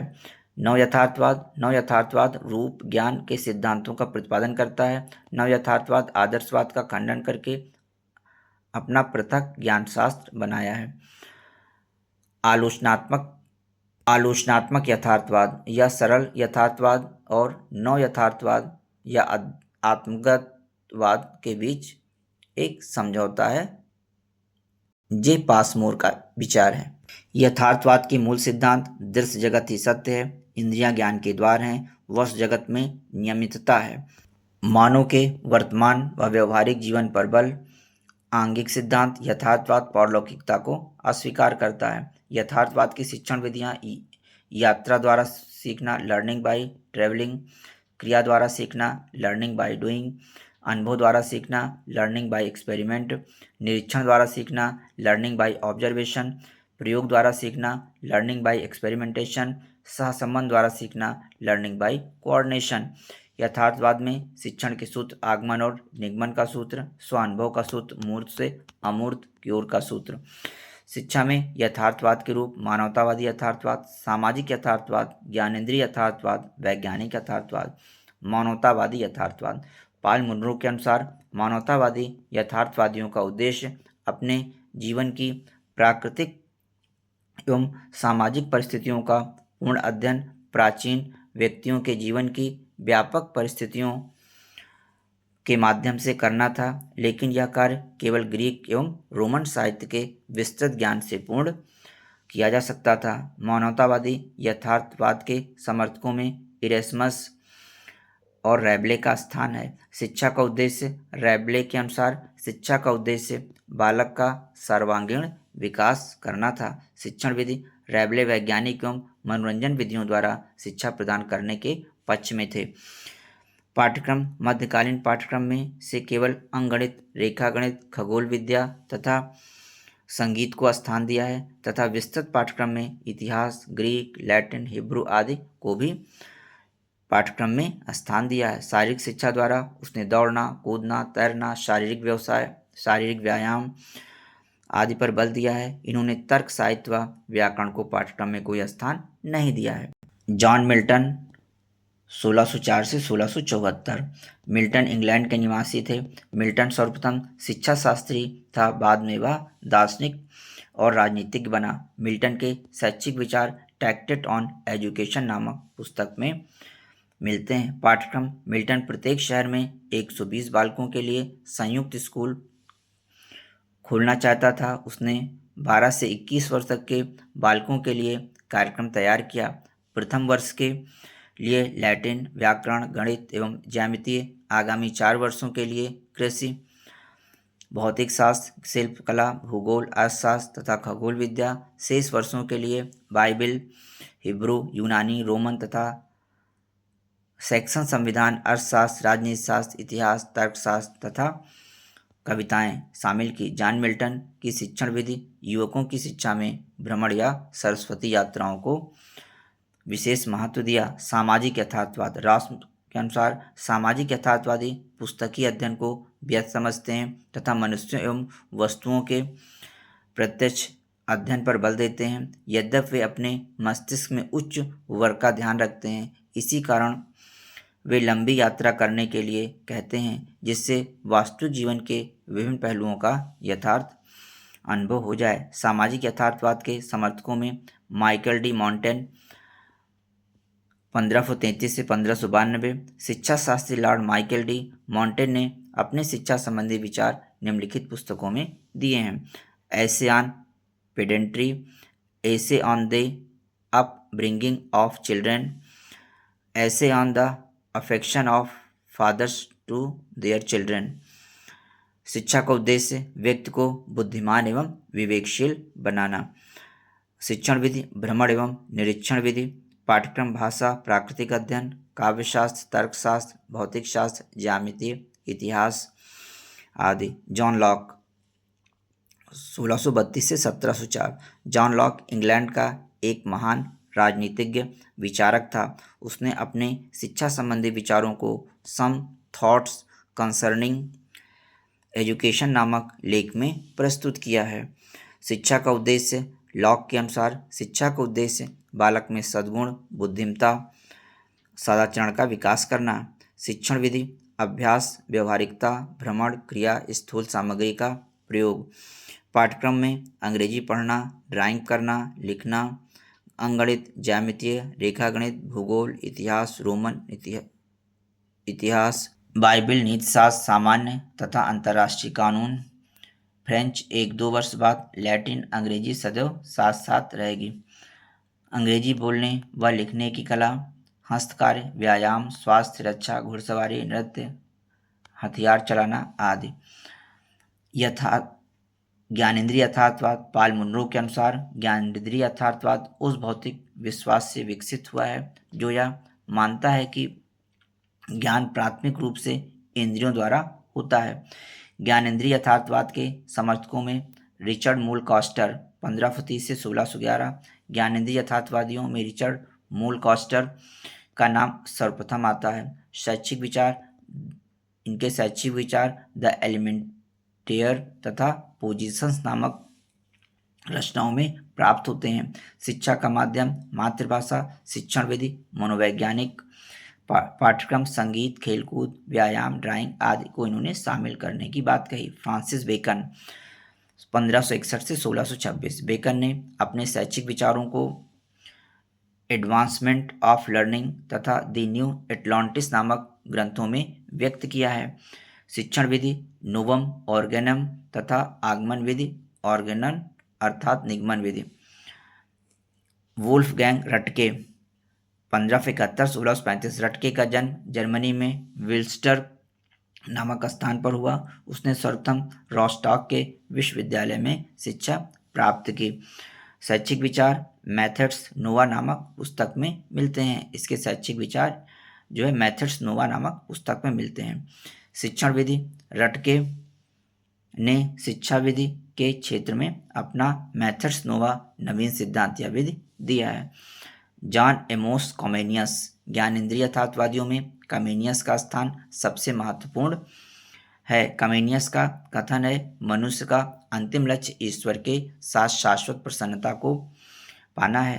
पॉल मुनरो ने लिखा है कि कमेनियस के अनुसार शिक्षा का उद्देश्य इस महान साध्य की प्राप्ति में सहायता करना था।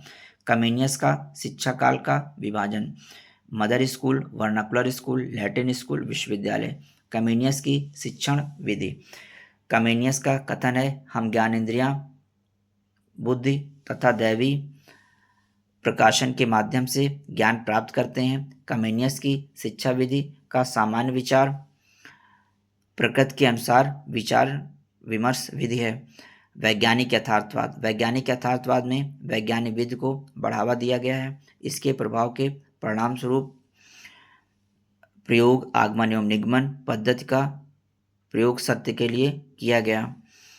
वैज्ञानिक यथार्थवादियों में हर्बर्ट स्पेंसर 1820 से 1930। स्पेंसर का जन्म 26 अप्रैल 1820 में इंग्लैंड के डर्बी नगर में हुआ था। शैक्षिक विचार education principles of biology principles of psychology आदि पुस्तक में प्राप्त होते हैं। स्पेंसर के अनुसार शिक्षा जीवन के लिए तैयारी है। हर्बर्ट स्पेंसर ने नैतिक अनुशासन पर बल दिया है। यथार्थवाद की शिक्षण विधियों में सरल से जटिल की ओर, ज्ञात से अज्ञात की ओर, स्थूल से सूक्ष्म की ओर, प्रत्यक्ष से अप्रत्यक्ष की ओर, अनिश्चित से निश्चित की ओर, अनुभवजन्य ज्ञान से तर्कपूर्ण ज्ञान की ओर, संस्कृत युग सिद्धांत का अनुसरण, स्वशिक्षा एवं आत्मविश्वास पर बल। यथार्थवाद का अनुशासन यथार्थवाद ने नैतिक अनुशासन पर बल दिया था।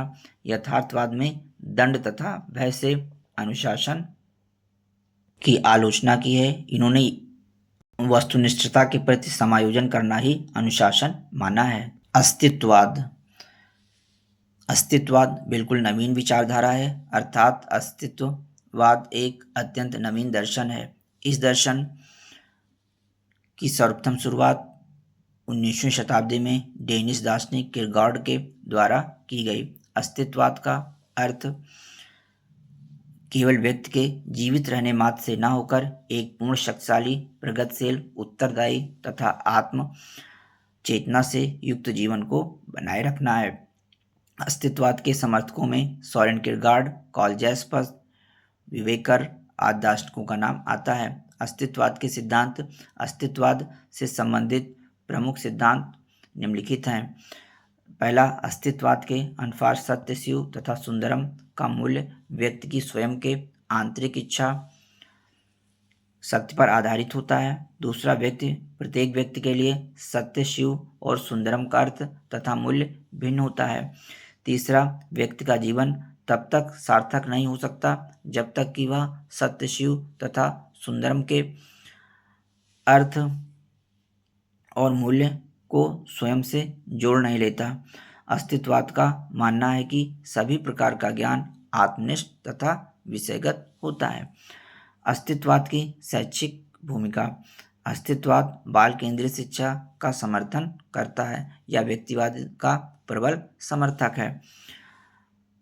प्रमुख गुण अस्तित्ववाद ने शिक्षा के क्षेत्र में विशेष रुचि दिखलाई है क्योंकि यह व्यक्ति में स्वयं के प्रति जागरूकता को उत्पन्न करने तथा साथ ही साथ अपनी समस्याओं तथा जिम्मेदारियों को समझने योग्य बनाती है। इस दर्शन के अनुसार शिक्षा का मुख्य उद्देश्य व्यक्ति को इस योग्य बनाने का होना चाहिए कि वह अपने आत्म या स्व को जान सके। अस्तित्ववाद छात्रों के संबंध में यह आशा करता है कि वे अपने आप को इस योग्य बनाने की कोशिश करें कि वह इस उदासीन संसार में संघर्ष करते हुए अपने स्वयं के अस्तित्व को सिद्ध कर सकें। यह दर्शन ऐसी शिक्षा व्यवस्था का पक्षधर है जो छात्रों को इतनी पर्याप्त स्वतंत्रता प्रदान करे कि वह अपने जीवन के प्रमुख लक्ष्य को प्राप्त करने, अपनी रुचियों का विकास करने तथा अपने जीवन को समझने में सक्षम हो सके। अस्तित्ववाद वैज्ञानिक तथा तर्कपूर्ण शिक्षण विधियों का विरोध करता है, क्योंकि अस्तित्ववादियों का मानना है कि तर्कपूर्ण विधियां मानव के स्वतंत्र चिंतन में बाधा या रुकावट उत्पन्न करती हैं। इसके अतिरिक्त यह दर्शन सामूहिक शिक्षण विधि का भी विरोध करता है। यह शिक्षण विधि का भी विरोध करता है। यह शिक्षण विधि को व्यक्ति केंद्रित बनाने का प्रबल समर्थक है। यह दर्शन शिक्षा से संबंधित व्यक्तिगत उद्देश्यों का समर्थन करता है तथा साथ ही इनका प्रतिपादन भी करता है। अस्तित्ववाद ऐसे पाठ्यक्रम का समर्थन करता है जो मानव को आत्मज्ञान प्रदान करने तथा स्वयं को पहचानने योग्य बनाए। यह दर्शन सामूहिक शिक्षा का विरोधी है तथा व्यक्तिनिष्ठ शिक्षा का पक्षधर है। आइए अब आदर्शवाद, प्रकृतिवाद एवं प्रयोजनवाद का तुलनात्मक अध्ययन कर लेते हैं। आदर्शवाद आइडियलिज्म के प्रमुख विद्वानों में सुकरात, Plato, Descartes, Spinoza, Berkeley, Kant, Fichte, Schelling, Hegel, Green, Schopenhauer, Gentile, Froebel, Vivekananda, Gandhi ji का नाम आता है। प्रकृतिवाद के समर्थकों में प्रमुख विद्वान हैं अरस्तु, Comte, Hobbes, Darwin, Lamarck, Huxley, Herbert Spencer, Bernard Shaw, Samuel Butler, Rousseau, Tagore. प्रयोजनवादियों में सीवी, Charles Sanders Peirce, William James, Schiller, John Dewey, Kilpatrick का नाम आता है। आदर्शवाद के मूल सिद्धांतों में फंडामेंटल प्रिंसिपल्स में यह दर्शन ईश्वर की सत्ता पर विश्वास करता है, मन, विचार व आत्मा को वास्तविक मानता है, आध्यात्मिक पूर्णता पर विश्वास है, मनुष्य अपनी बुद्धि के अनुसार नैतिक आदर्श की स्थापना की है, विचारों पर बल, मनुष्य को महत्वपूर्ण स्थान दिया है, आध्यात्मिक मूल्यों पर बल, आध्यात्मिक संसार पर बल, विविधता में एकता के सिद्धांत पर बल, जीवन का उद्देश्य आत्मानुभूति को माना है, मूल्य पहले से निर्धारित होते हैं ऐसा आदर्शवादी मानते हैं, एक तत्ववाद की भावना का ही समर्थन करते हैं। वहीं प्रकृतिवाद के मूल सिद्धांतों में यह ईश्वर की सत्ता को नहीं मानता है, प्रकृति सब कुछ है, यथार्थ तथा भौतिक जगत की पूर्णतया मनुष्य में जन्मजात शक्तियाँ हैं, अंतिम सत्ता भौतिक है, विकास का सिद्धांत का समर्थन करता है प्रकृतिवाद। प्रकृति ब्रह्मांड का मूल कारण है, मानव संसार की सर्वश्रेष्ठ रचना है, जीवन का उद्देश्य सुखी जीवन व्यतीत करना है, जीवन का उद्देश्य स्वतंत्र अनुभूति है, आदर्श या मूल्य नगण्य होता है, एक तत्ववादी का समर्थन करता है। प्रयोजनवाद के आधारभूत सिद्धांतों में यह ईश्वर की सत्ता तभी तक मानता है जब तक कि मानवीय आवश्यकताओं की पूर्ति होती है। दूसरा, वास्तविक सत्ता पूर्व निर्मित नहीं है, मानव की शक्ति की महत्ता को बल, संसार एक प्रयोगशाला है जिसमें मानव अपने जीवन की समस्याओं को सुलझाता है। अस्तित्ववादी सत्य को परिवर्तनशील मानते हैं, उपयोगिता के सिद्धांत का समर्थन करते हैं। सामाजिक जीवन पर बल विचार क्रिया का परिणाम है, जीवन की वास्तविकता पर बल, जीवन का उद्देश्य निश्चित नहीं है, यह बदलता रहता है, मूल्य पहले से निर्धारित नहीं होते हैं ऐसा प्रयोजनवादी मानते हैं, बहुतत्ववाद की भावना का समर्थन करते हैं। आइए शिक्षा के दार्शनिक सिद्धांतों के आधार पर आदर्शवाद, प्रकृतिवाद और प्रयोजनवाद में अंतर करते हैं। पहला, छात्र के आध्यात्मिक विकास पर बल आदर्शवाद देता है, शिक्षा में बालक का द्वितीय स्थान मानता है, शिक्षक को आदर्शवाद प्रमुख स्थान मानता है। आदर्शवाद के अनुसार शिक्षा का आधार आध्यात्म शास्त्र और राजनीति शास्त्र है। ये दर्शन मानसिक शक्तियों, चिंतन, तर्क, निर्णय, स्मृति आदि पर बल देते हैं। शिक्षा का केंद्र शिक्षक तथा पाठ्यक्रम है।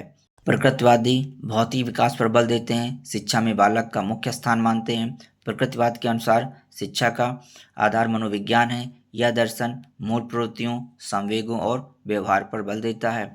शिक्षा का केंद्र यह बालक को मानता है। प्रयोजनवाद सामाजिक एवं भौतिक विकास पर बल देता है। शिक्षा में बालक का मुख्य स्थान। प्रयोजनवाद के अनुसार शिक्षा का आधार मनोवैज्ञानिक एवं विज्ञान है। यह दर्शन प्रयोग या अभ्यास पर बल देता है। शिक्षा का केंद्र बालक को मानता है। आइए अब शिक्षा के उद्देश्य के आधार पर अंतर करते हैं।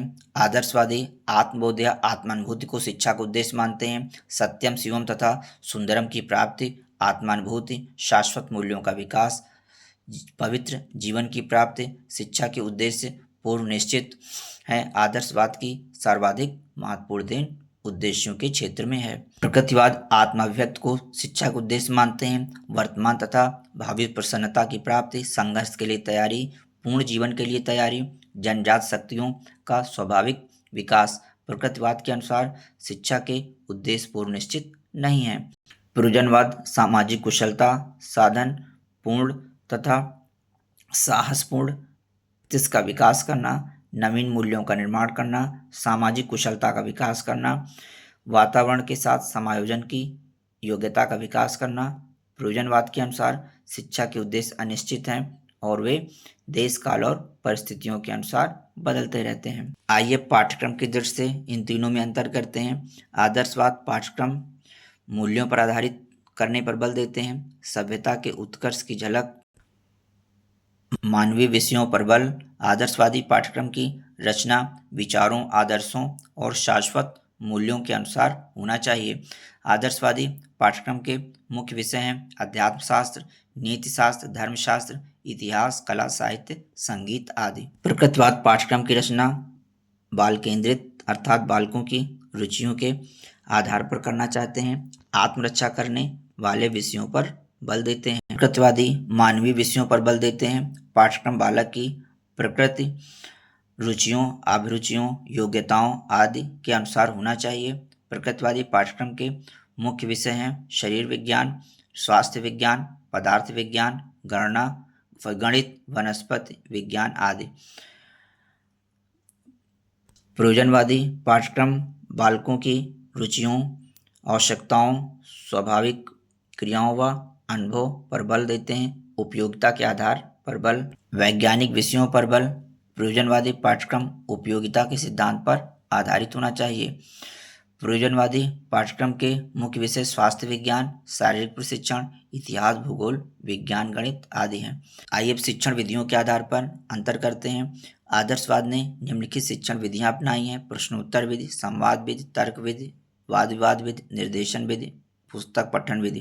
प्रकृतिवादियों ने मनोवैज्ञानिक शिक्षण विधियों का प्रयोग किया है: करके सीखना, अनुभव द्वारा सीखना, खेल द्वारा सीखना, ज्ञानेंद्रियों द्वारा शिक्षा, डाल्टन पद्धति, किंडरगार्टन पद्धति, मॉन्टेसरी पद्धति, ह्यूरिस्टिक पद्धति, खेल विधि का समर्थन किया है। प्रयोजनवादियों ने योजना विधि, मनोवैज्ञानिक शिक्षण विधि, करके सीखना, अनुभव द्वारा सीखना, एकीकरण द्वारा सीखना जैसे विधियों को अपनाया है। शिक्षक आदर्शवादी अध्यापक का मुख्य स्थान मानते हैं। शिक्षक का स्थान महत्वपूर्ण है। वह बच्चे का मित्र, मार्गदर्शक तथा दार्शनिक है। आदर्शवाद के अनुसार शिक्षक एक माली है और बालक एक पौधा है। माली रूपी शिक्षक की उचित देखरेख के बिना पौधे रूपी बालक का विकास नहीं हो सकता है। प्रकृतिवादी अध्यापक को गौण स्थान देते हैं। अध्यापक की कोई विशेष आवश्यकता नहीं है। प्रकृतिवाद के अनुसार प्रकृति सबसे उत्तम शिक्षक है। यदि शिक्षक का कोई स्थान है तो वह रंगमंच तैयार करने तथा पर्दे के पीछे रहने वाले के रूप में है। प्रयोजनवादी अध्यापक को मार्गदर्शक, मित्र व सलाहकार के रूप में देखते हैं। अध्यापक का स्थान महत्वपूर्ण। अध्यापक के परंपरागत कार्यों का विरोध।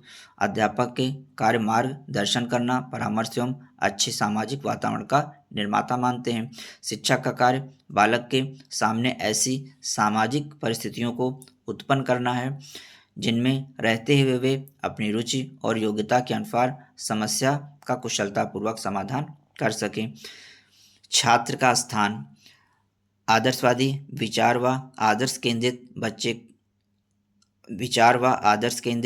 बच्चे का गौण स्थान माना है। वहीं प्रकृतिवाद ने बाल केंद्रित शिक्षा का समर्थन किया है और प्रयोजनवाद ने बालक का विशेष स्थान दिया है। विद्यालय आदर्शात्मक स्थान होते हैं। आदर्शवाद के अनुसार विद्यालय ही नियमित शिक्षा के केंद्र हैं। प्रकृतिवाद प्राकृतिक वातावरण के रूप में विद्यालय को मानते हैं। प्राकृतिक के अनुसार प्रकृति का विस्तृत प्रांगण ही विद्यालय है। प्रयोजनवादी सामुदायिक जीवन के केंद्र समाज विद्यालय को समाज का अलग रूप माना है। विद्यालय सीमित मुक्तात्मक अनुशासन का समर्थन प्रयोजनवादी करते हैं। आइए अब अनुशासन की दृष्टि में तीनों में अंतर देखते हैं। आदर्शवाद प्रभावात्मक अनुशासन विश्वास करता है। आदर्शवादी नियंत्रित स्वतंत्रता पर आधारित अनुशासन चाहते हैं। प्रभावात्मक अनुशासन का समर्थन करते हैं। प्रकृतिवादी मुक्त्यात्मक अनुशासन का समर्थन करते हैं। बालक को अनियंत्रित स्वतंत्रता प्रदान करके प्राकृतिक परिणामों द्वारा अनुशासन चाहते हैं। प्राकृतिक परिणामों द्वारा अनुशासन सुख दुख के सिद्धांत के आधार पर अनुशासन। प्रयोजनवादी सीमित मुक्त्यात्मक अनुशासन का समर्थन करते हैं। प्रयोजनवादी व्यक्तिगत अनुशासन के सभी रूपों को बुरा मानते हैं और वे सामाजिक समझदारी पर आधारित अनुशासन चाहते हैं। सामाजिक अनुशासन का समर्थन करते हैं। मार्क्सवाद मार्क्सिज्म।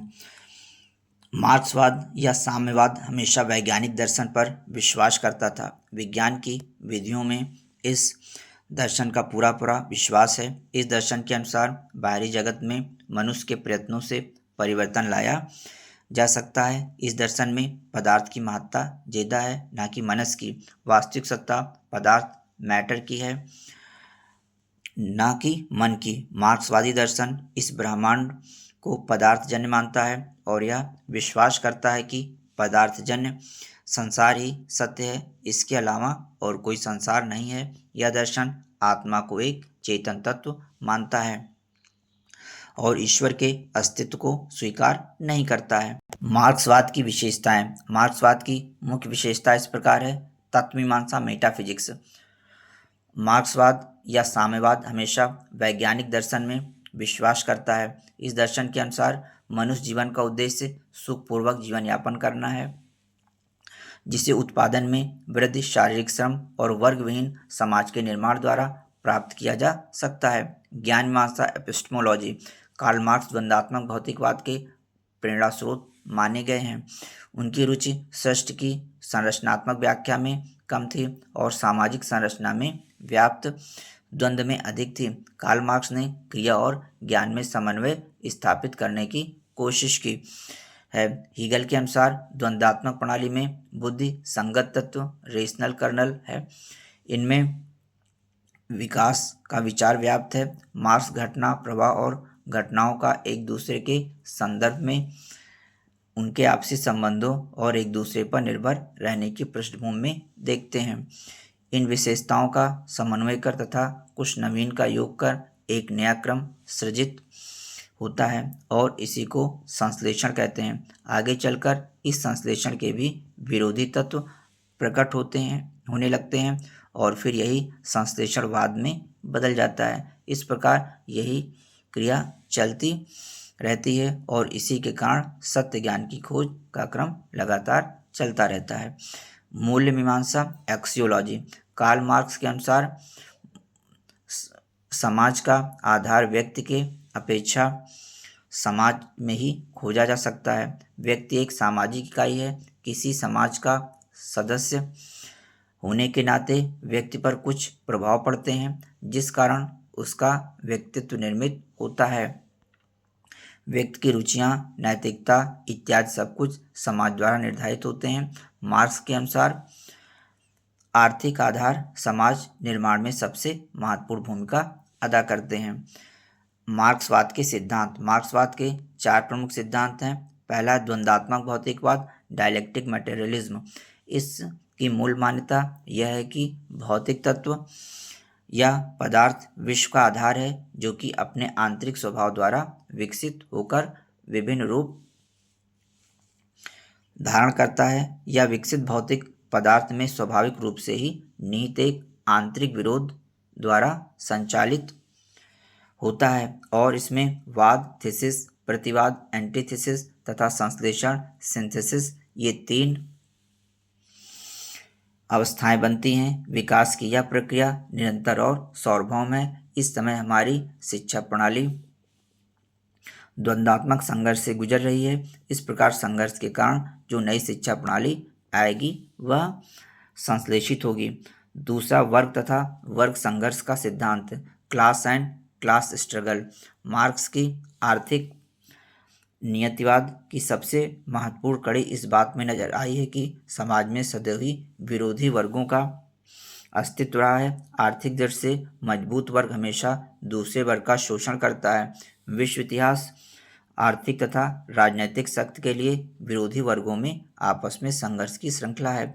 साम्यवाद की स्थापना के लिए पूंजीवादी वर्ग कैपिटलिस्ट तथा सर्वहारा वर्ग प्रोलेटेरिएट के बीच संघर्ष को बिल्कुल अनिवार्य मानता है। इतिहास तीसरी, इतिहास की भौतिकवादी व्याख्या, हिस्टोरिकल मटेरियलिज्म। मार्क्स ने विश्व का इतिहास का गहन अध्ययन किया तथा यह निगमन डिडक्शन प्रस्तुत किया कि सांसारिक समाज के विकास का आधार आर्थिक है। हमारे समाज का निर्माण व्यक्तियों द्वारा हुआ है और व्यक्ति का उद्देश्य भौतिक सुख और शांति है। इसी उद्देश्य के पीछे संसार का विकास होता रहता है। राज्य व्यवस्था, धर्म, शिक्षा प्रणाली, सामाजिक संरचना आदि सब उसी समय की प्रचलित आर्थिक व्यवस्था का अनुसरण करते हैं। अतिरिक्त मूल्य का सिद्धांत, principles for surplus value. Karl Marx के अनुसार पूंजीपतियों के हाथ में शोषण का सबसे बड़ा साधन अतिरिक्त मूल्य होता है, जिसे वे खुद हड़प जाते हैं। किसी भी तैयार वस्तु का मूल्य बाजार में विक्रय के लिए होता है। वह वस्तु श्रमिकों द्वारा लगाए गए श्रम का ही रूप होता है, अर्थात किसी वस्तु का वह श्रम होता है जो उसे तैयार करने में लगाया जाता है। कार्ल मार्क्स के अनुसार पूंजीपतियों और श्रमिकों के बीच संघर्ष का मूल कारण यह है कि श्रमिक जितना मूल्य अपनी श्रम से उत्पन्न करता है उससे बहुत कम मजदूरी उसे मिल पाती है और पूंजीपति वर्ग मुफ्त में ही इस अतिरिक्त मूल्य को हड़प कर श्रमिकों का शोषण करता है। मार्क्सवाद पर आधारित शिक्षा। शिक्षा का अर्थ, शिक्षा की पद्धति पूरे देश में एक समान होनी चाहिए। उन्होंने सार्वभौम शिक्षा को बड़ा महत्व दिया था। कार्ल मार्क्स के समय में लोग सार्वभौम शिक्षा के बारे में सोच भी नहीं सकते थे, क्योंकि उस समय 14 वर्ष से कम आयु के बच्चों को कारखानों में काम पर रखा जाता था। सार्वभौम शिक्षा इस व्यवहार का विरोध करती है। यह शिक्षा तब तक सफल नहीं हो सकती जब तक कानून बनाकर बाल मजदूरी को बंद न कर दिया जाए। कार्ल मार्क्स के अनुसार शिक्षा के मुख्य रूप से 3 प्रकार होंगे: बौद्धिक शिक्षा, पॉलिटेक्निकल शिक्षा, शारीरिक व्यायाम की शिक्षा। शिक्षा के उद्देश्य छात्रों में साम्यवाद की भावना के प्रति विश्वास पैदा करना तथा मार्क्स द्वारा बताए गए सामाजिक उद्देश्यों के लिए अपना सर्वस्व अर्पण करने के लिए हमेशा तत्पर रहना। शिक्षा का दूसरा प्रमुख उद्देश्य है छात्रों को यह बताया जाए कि साम्यवादी संघर्ष पूरे विश्व के श्रमिकों के लिए है। इसमें श्रमिकों के शोषण से बचाने के लिए सभी तौर तरीके अपनाते हैं। छात्रों में भौतिकवादी दृष्टिकोण को विकसित करना। छात्रों को वैज्ञानिक आधार पर प्रत्येक घटना का अवलोकन करना चाहिए और अन्य प्रकार के विश्वासों को नहीं मानना चाहिए। छात्रों को अपने चरित्र निर्माण पर अधिक ध्यान देना चाहिए ताकि सामूहिक भावना का विकास, साहस, ईमानदारी, शारीरिक एवं मानसिक विकास एवं गुणों का विकसित किया जा सके। साम्यवाद का मुख्य उद्देश्य था वर्गहीन समाज की स्थापना करना। शिक्षण विधियाँ। शिक्षण विधि श्रम पर आधारित होना चाहिए। कोरे सिद्धांतों एवं कल्पनात्मक आधारित शिक्षण विधि कामयाब नहीं हो सकती। कक्षा के अंदर और बाहर क्रिया पर बल होना चाहिए तथा हम कह सकते हैं कि शिक्षण विधि श्रम केंद्रित एवं क्रिया केंद्रित होनी चाहिए। साम्यवाद शिक्षण विधि में कार्यशाला एवं प्रयोगशाला का बड़ा महत्व है। इन विधियों में बालक करके सीखते हैं तथा हर एक बालक की वास्तविकता को रचनात्मक ढंग से प्रोत्साहित किया जाता है।